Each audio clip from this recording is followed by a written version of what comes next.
A day in my life ng pagiging caregiver. Yes, mga ka-Inday Mamshi, andito nga pala tayo ngayon sa restaurant, mga ka-Inday Mamshi.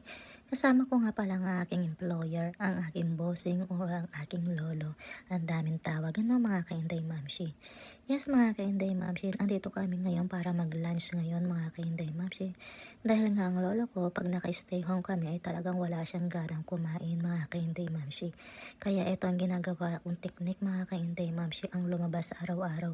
Kahit nakakapagod, mga ka-Inday Mamshi, kahit nakakapagod magtulak ng wheelchair o mag-alala ng matanda, ay talagang kailangan nating ilabas ang ating lolo, mga ka-Inday Mamshi. Alam nyo naman, mga ka-Inday Mamshi, kailangan kumain ng lolo para lumakas, mga ka-Inday Mamshi.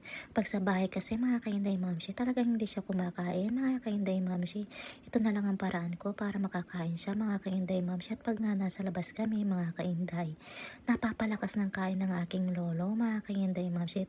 At yan naman ang ating goal, mga ka-Inday Mamshi, ang kumain siya ng marami para maging malakas pa siya, mga ka-Inday Mamshi.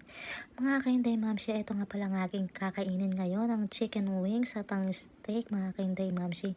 Naghati nga kami ni lolo sa steak at sa chicken wings. Ano ba yan? Nabubulol-bulol na ako, mga ka-Inday Mamshi. O diba, may chips pang kasama o french fries, mga ka-Inday Mamshi.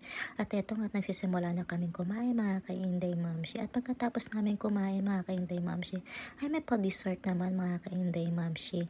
Kaya yan, mga ka-Inday Mamshi, pagkatapos namin kumain, ay uuwi na rin kami ng aking lolo, mga ka-Inday Mamshi.